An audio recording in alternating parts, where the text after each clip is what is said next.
Assalamu alaikum wa rahmatullahi wa barakatuh. Allahu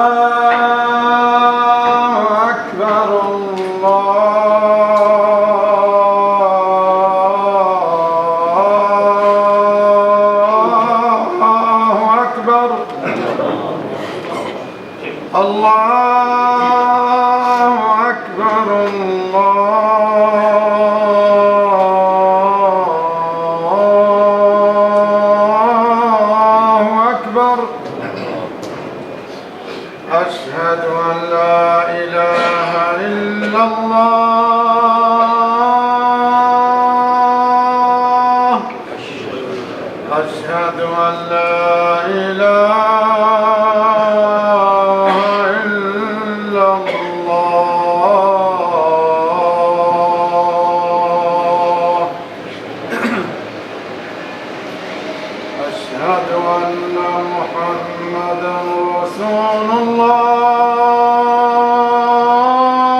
من شرور أنفسنا ومن سيئات أعمالنا من يهده الله فلا مضل له ومن يضلل فلا هادي له وأشهد أن لا إله إلا الله وحده لا شريك له وأشهد أن محمدا عبده ورسوله وأما بعد. Allah subhanahu wa ta'ala, out of His mercy, sent down messengers to humanity. Messengers who are perfect outwardly and inwardly, what we will call an insan al-kamil, the perfected human being.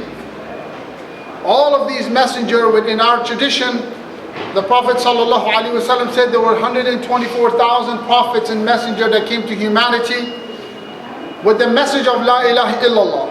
The universal message of all of the prophets were one. They all invited people to worship God, to worship one God, La ilaha illallah. And this is why the hadith of the Prophet ﷺ about the best dhikr, when they asked him, what is the best dhikr that we can do? He said, أفضل الذكر كلمة لا إله إلا الله. The best remembrance of God, the best dhikr is to say La ilaha illallah, because it was uttered and proclaimed by 124,000 prophets and all of their followers. From Adam alayhi salam to the Prophet sallallahu alayhi wasallam, all of the prophets, they said La ilaha illallah. But these prophets, they were model of perfection. Allah sent them down in order for us to see and become like them. Become like them, become perfect, because human being, we are ashraful makhluqat. We are the best of Allah's creation. There's nothing higher than the human being. We are higher than the angels. This is why the Quran reminds us, وَلَقَدْ كَرَّمْنَا بَنِي آدَمَ. We have ennobled the children of Adam. In other words, every human being is walking with a crown of nobility on their heads. That everything in creation sees that. And they honor that. And this is why Allah even told the angels to bow down to Adam alayhi salam when he was created. Because we are the best of Allah's creation. But human being, one of the nature of human being is that we go to ghafla. We go in a state of heedlessness and forgetfulness. And this is why the prophets, they come to remind us who we are, to remind us why are we here, and to remind us where are we going. The Quran always asks, فَأَيْنَ تَذْهَبُونَ? Where then are you going?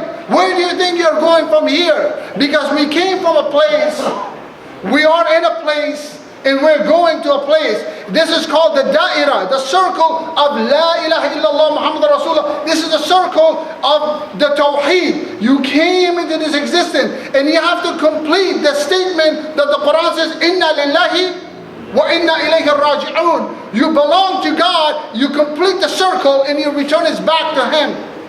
But the prophets, they come to teach us how to be that perfect human being. If you forgot who you are, if you don't remember who you are, then God is reminding you in the Quran. Then the prophets are reminding you in their tradition to know that you are that perfect human being. You are that perfect model that Allah subhanahu wa ta'ala has created. And if you forget, this is why our tradition is so rich.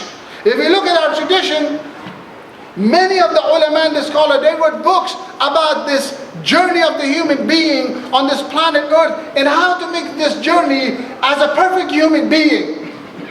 Because human being, we forget.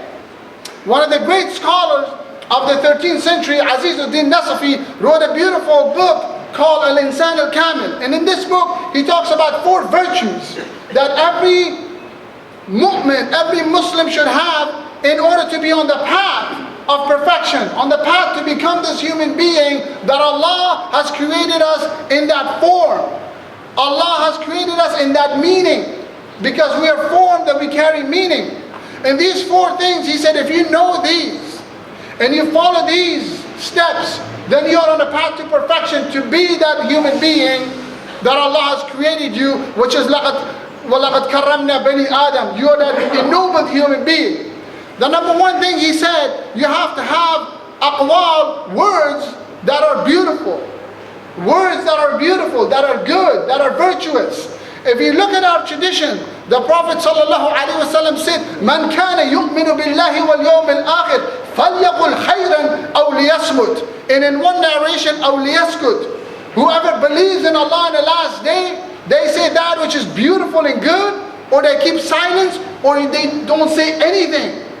In other words, the primary purpose of your tongue is to say La ilaha illallah Muhammad Rasulullah, or say that which is beautiful and good. This is very important in our tradition. Mawlana Jalaluddin Rumi, he said a beautiful line. He said, your tongue and your mouth is like a stone and a steel. He said, when you hit the stone and the steel, what comes out of it is fire. He said, some people, they make fire because they qila waqala. He said, she said.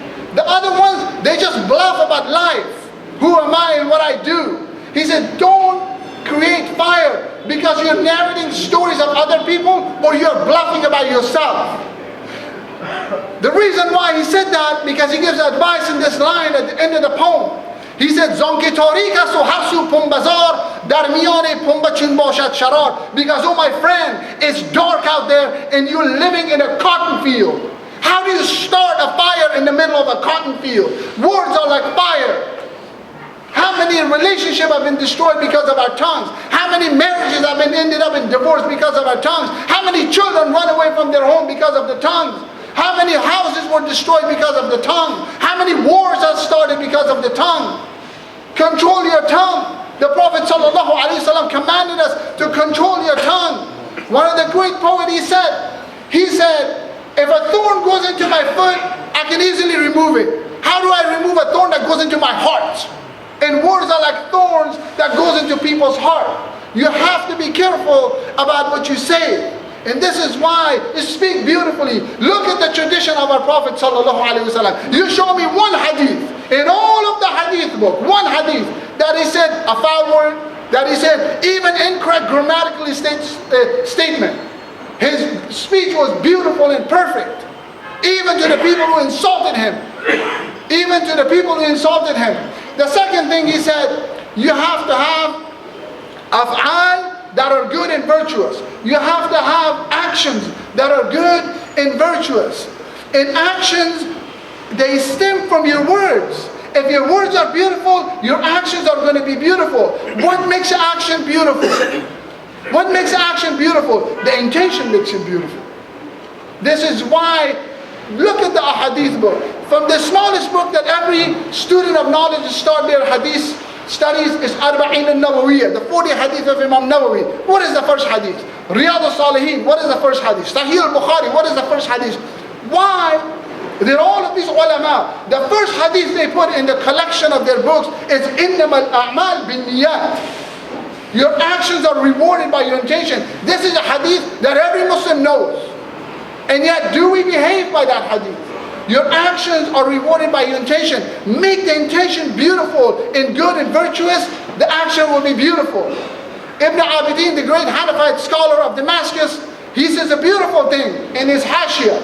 He mentioned a story about a man who was traveling with his camel. And on the way, he wanted to make wudu and pray. He stopped his camel, but he was afraid that the camel might go away. Those who are Bedouins and those who lived in places where the camels, if you leave the camel, if it starts going away and you're praying, it just keeps going away. And it's hard to get it in the desert to find it back. So he said, what am I going to do? He had a big nail. He put it down on the road in the desert, and then he tied the rope of the camel. He made wudu, he prayed, he made his dua, then he untied it, and then he said, subhanallah, let me leave this here. For the next traveler that comes in, they want to make wudu, they want to pray, they can tie their camel here. So he left it there. Another man comes and travels. He sees a nail in the middle of the desert. He says, subhanallah, what a foolish man, who has left this here? Muslims are traveling, somebody might get stumbled on this, somebody's beast might walk on this and get hurt. So he removes it to make the road safe. Because the Prophet ﷺ said in the hadith, removing a hazardous material from the road is a charity. It's a good action that you will get reward for it. So he removes it with that intention. Ibn Abidin mentions this, that both of them will get the same exact reward. One for putting the nail in, one for removing the nail, because their intention was pure and good. So make the intention pure and the actions will become beautiful, because they will be beneficial action. The third one that he said that you have to have akhlaq that is virtuous. And this is at the core of the teaching of our Prophet ﷺ, and at the core of our religion. Because without akhlaq, religion is worthless. It's worthless if you don't have akhlaq. The Prophet ﷺ said, إِنَّمَا بُعِثْتُ لِأُتَمِّمَ مَكَارِمَ الْأَخْلَاقِ. I was only sent to perfect noble character. There's another hadith which is very interesting. He said, إِنَّمَا بُعِثْتُ مُعَلِّمًا, which both of them in Arabic, it means I was only sent as a teacher. This one says, I was only sent to perfect noble character. We went to our teacher and we asked. He said, have the two hadiths, both of them have the word only in there. That I was only sent as a teacher, I was only sent to perfect noble character. Which one is, well, I'm confused. We were confused as students. And he said something really beautiful. He said both are correct. He was only sent as a teacher, but the subject that he's teaching is makarim al-akhlaq. That is the subject of the teaching of our Prophet ﷺ, is teaching noble character. His character was perfect. He didn't have any button to be pushed. Nobody could push his button. Even the kuffar who hated him, who were fighting him, they would bring their goods. They said, can you keep it for us? Because you are al-amin. You are the trustworthy one. You keep our gold for us. They would fight him in the day, but they would give his gold. And this is why when they migrated from Mecca to Medina, the Prophet ﷺ left Ali behind to return the gold and the silver and the dirham and the dinar of the mushrikeen, of those who are fighting him. This is our Prophet ﷺ. This is how he dealt with his enemies. This is akhlaq. And this ummah was filled with people who wanted to be like the Prophet, who wanted to be like him. We have a generation of people who want to be like movie star, who want to be like rock star, who want to be like athletes. But nobody, where are those people who want to be like Muhammad sallallahu alaihi wasallam, who want to have that akhlaq, that character that encompasses the entire cosmos? But there were people, one of the great Persian Bayezid al-Bustami, who was on the path of perfection of this, what we are talking about, al-insan al-kamil. He was an amazing man with many students, an amazing teacher, a man of God. He was coming one night, he went to the graveyard making dua, and he said it was about to become Maghrib. He said, I left the graveyard, I came home. On the way I was coming home, he says, I saw a young man coming with a barbat in his hand. The barbat is like what we would call a modern day guitar. The Persian used to use. It's a string instrument they used to play. He said he had a guitar in his hand playing, and he said he was half drunk.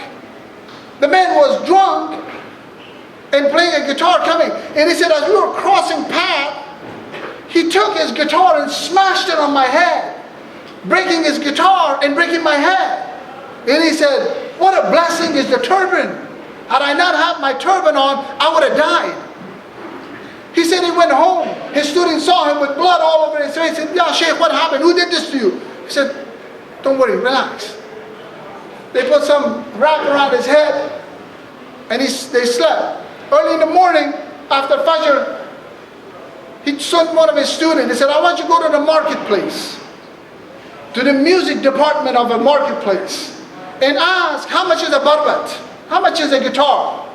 The student said, Ya Shaykh, we are seekers of knowledge. How can I go to that side of town? That's not for us.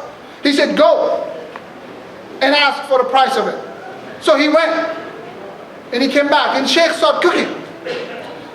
When he came back, he said, Shaykh, they said it's 20 dirham for a new guitar. The Shaykh said, okay.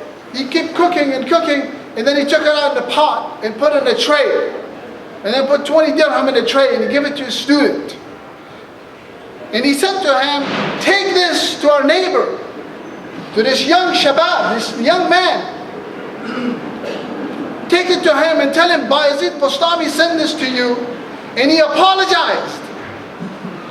This is 20 dirham for you to buy a new guitar. And I made some halwa, some sweet, because I know that last night you must have been devastated that you broke your guitar on me. And this is for the emotional damages I caused you. Some sweet, some halwa, so you may forgive me. This is akhlaq. This is how people make tawbah. The man, when he saw this, he said, that was Bayezid Bustami. I've heard about him. I was drunk, I didn't know. He made tawbah and he became a student. For the next 30 years, he studied under him. This is akhlaq. This is the teaching of our Prophet sallallahu alaihi wasallam. The next thing that he said you have to have ma'arif. This is the fourth and the last thing. Ma'arif, you have to know things. You have to know certain things with certainty. There's knowledge, there's ilmul yaqeen, there's aynul yaqeen, and there's haqqul yaqeen. There's a level of understanding. You have to have knowledge of four things. You have to know the reality of dunya. You have to know this dunya, the place that we are living. People know that there's a difference between dunya and alam. Alam is beautiful. Alam reminds you of God. Dunya will make you forget God. This is the nature of alam. It always reminds you. If you go to Yosemite and you see the waterfall, what is the first thing you say? Subhanallah. When you see the night sky, Subhanallah. This is alam. When you see the roses, Subhanallah. These are alam. This will remind you about Allah subhanahu wa ta'ala. But the dunya will make you forget about God.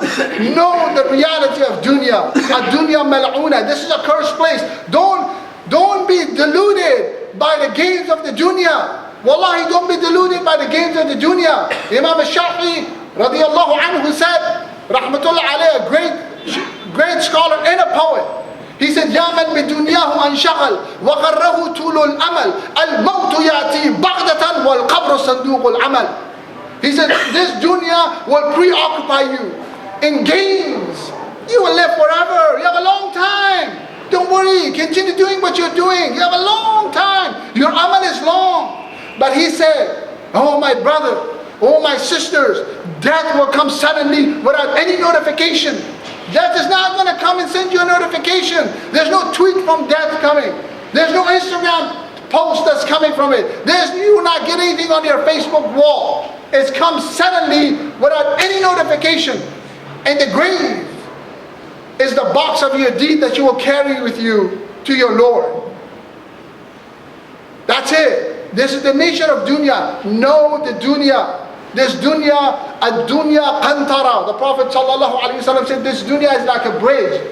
فَعْبُرُوهَا وَلَا تَعْمُرُوهَا. Cross over it. It's not a place of building and populating. People go on the bridge, you're supposed to get to the other side. It's a journey. Take the journey and get to the other side. Don't be deluded. My teacher said, he said, Allah has brought you here to change the world. Don't let the world change you. We are here to change the world. Don't let this dunya change you. Because Allah has already defined who you are. Stand with that definition of God.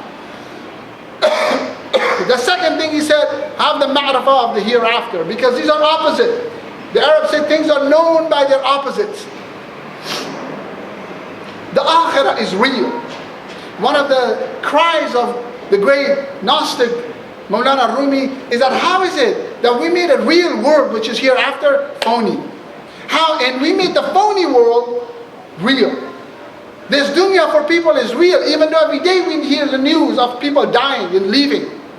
And yet it's real for us. And yet akhirah is as though it's a matrix, as though it's kind of like a Disney movie, a Pixar. It's reality. Wallahi an-nar haq, wal-jannah haq, wal-sirat haq. The Prophet ﷺ, he's sadiq al-masduq. He's a truthful, he never lied. Even the kuffar, when they looked at him, they said, this is not the face of a liar. Our Prophet did not lie. He said, the dunya, oh my, these advice are for us. Paradise is real. It's real. You can feel it, you can taste it. It's more real than this world. That the fire is real. That the sirat that all of us have to cross is real. These are realities. We will all experience it. We will all see it. What a beautiful place is paradise. A place where no eyes has ever seen anything like it. No ears has ever heard anything like it. No mind has ever imagined anything like it. Where the dust of paradise is saffron. It's as though God is mocking us in here with the things of this world. The most expensive food, according to Guinness Book of World Record, is saffron. It's the most expensive food on the planet. It's saffron. And yet God has made the dirt of paradise saffron. Where the trunk of the trees are made out of silver. Where pearls are hanging from the branches of the trees. Where the houses of paradise are made out of gold and silver bricks. This is it. But at the end, paradise is where the light of God is there. Paradise is where the neighborhood of Muhammad al-Mustafa sallallahu alayhi wa sallam. The neighborhood of Abu Bakr as-Siddiq and Umar ibn al-Khattab and Uthman ibn Affan and Ali ibn Abi Talib and Fatima al-Zahra and Bibi Khadija and Bibi Aisha. This is the neighborhood. This is the neighborhood. وَحَسُنَ أُولَٰئِكَ رَفِيقًا. What an amazing companionship to be part of. This is the neighborhood that we want to be part of. And the next thing he said that you have to have the ma'rifah of yourself. To know yourself. Most of the people know their phony self, what we call the Facebook self, what we call the Instagram self. Is that which is outwardly manifested. That which any animal would know that. Right? Everybody knows that. But that's not what he's talking about. To know your reality. To know who you really are. To know your heart. To know your soul. To know what's the desire of the heart. We have put on the music of the body so loud that we can't even hear the cry of our hearts. Our hearts are crying. And you want to know when to hear the cry of your hearts? Get up at night. Get up at night and pray when everybody is asleep. When everybody is asleep. This is the great advice of our Prophet sallallahu alaihi wasallam. Afshu salam wa at'imu ta'am wa sallu bil layli wa nasu niyam tadkhulu al jannah bis salam. Spread peace, feed people, and get up at night and pray when everybody's asleep. And this is when you find yourself. This is when you find who you are. This is when you find Really, what is it that your heart wants? Why is it that we have suicide is at its highest in a time that life is the easiest? And if you don't think life is the easiest, ask your father and your grandfathers how they live. Right? Ask them. Everything is easy. You want water, you just go like this, it comes just like paradise. They're replicating. They want to make paradise on earth. Everything is easy. People have to walk for 2-3 miles to get water to drink, or go to the well and pull it out. Everything is easy. You want to go somewhere, you just do an app and the car comes, picks you up and drops you down there. Food, you want food, there's no season. Yeah, as a child I used to wait for season, pomegranate season, banana season, orange season. Now it's like orange season all year long. It's banana all year long. Everything is there. Everything is there. You have avocado. Most of the countries don't have avocado. Everything is there. Yeah, with all of that. Why is it that suicide is at the highest in the history of the recorded history of suicide? It's the highest right now. We just saw yesterday a shooting in a school when a young boy, 15 or 17-year-old kid goes and kills people and then shoots himself in the head. The reason why it's so high, because people don't know themselves. If you know yourself, you would never kill yourself, because you know your value. If you know your value, Maulana Jalaluddin Rumi said, "Oh man, oh woman, oh humankind, you don't know your value, but I have done an analysis of you from head to toe, and I'm going to give you your value. Are you ready for this, to know your value?" He said, "Are you ready to hear your value?" He said, "Tu ba qimmat waraye har du jahan, chi konam qadr khud namidani." He said, "I have done an analysis of you, and you're more expensive than the world and paradise combined." How shameful that you don't know yourself and you sell yourself so cheap for the desire of the nafs. For the desire of the nafs. Know your value. Know who you are. You're the greatest of God's creation. You're here to change the cosmos. Everything in the universe is inside of you. You're the microcosm of the macrocosm. This is who you are. And then we're going to sell ourselves so cheap? Know yourself. And wallahi, if you know yourself, you will see wonders. You will see the world differently. You will see yourself. Once you see yourself differently, everything is a mirror of yourself. Then you will see the perfection of God's design everywhere. أقول قولي هذا أستغفر الله إن الله عليم خبير.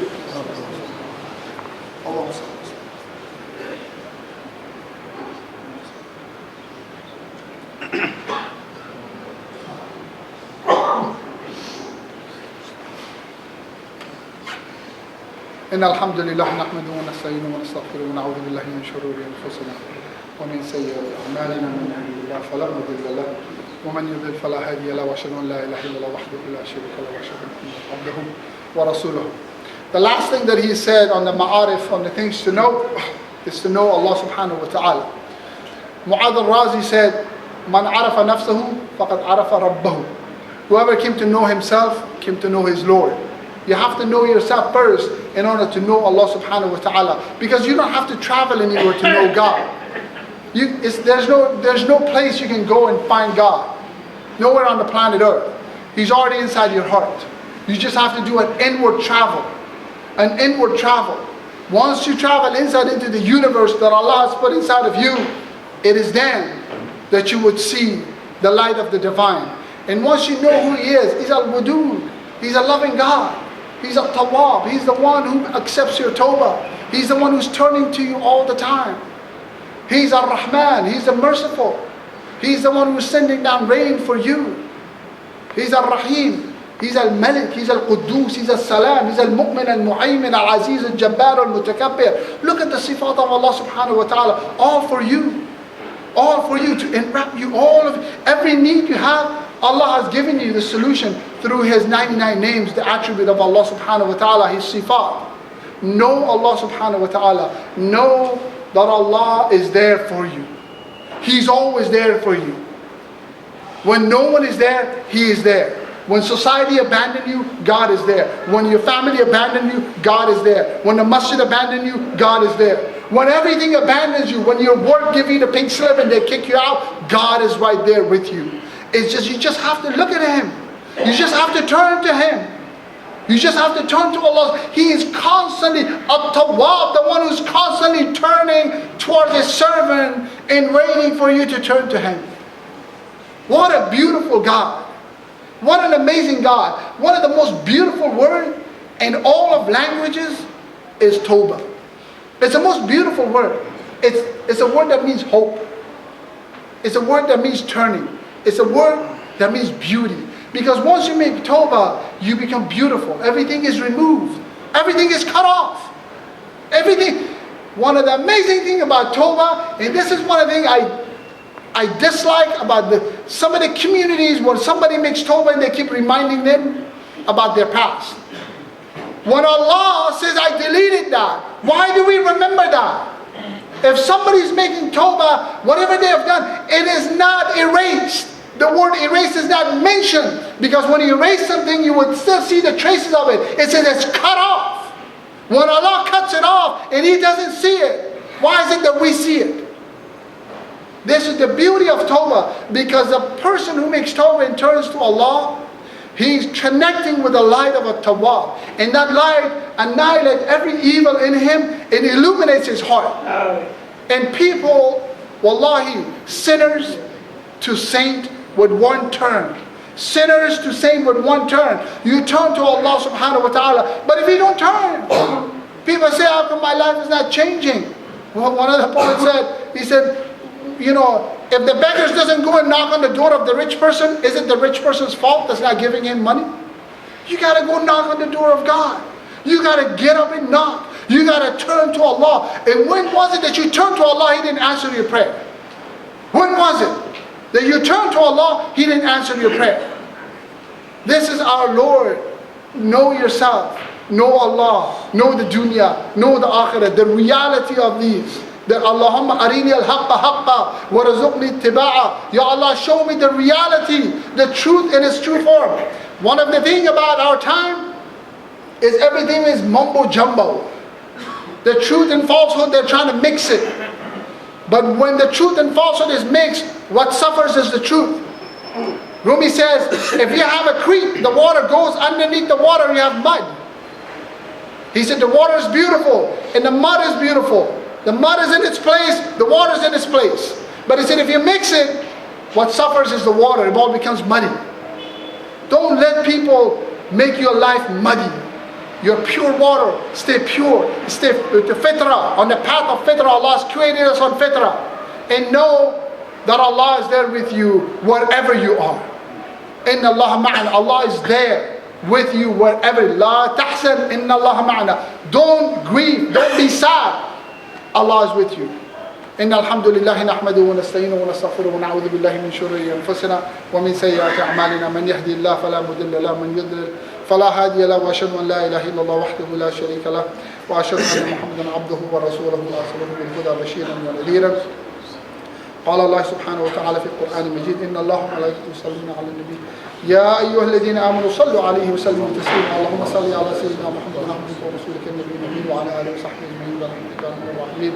وقال رسول الله صلى الله عليه وسلم أرحم أمتي بأمتي أبي بكر وأشهدهم في أمر الله عمر وأصدقهم عياذ عثمان وأقدمهم علي وفاطمة سيدة النساء أهل الجنة والحسن والحسين سيد شباب أهل الجنة وحمزة أسد الله وأسد الرسول خير القرون قرن ثم الذين يلونهم ثم الذين يلونهم إن الله يأمر بالعدل والإحسان وإيتاء ذي القربى وينهى عن الفحشاء والمنكر والبغي يعظكم لعلكم تذكرون فاذكروا لي يذكركم واشكروا لي ولا تكفرون بذكر الله أكبر وأقيموا الصلاة.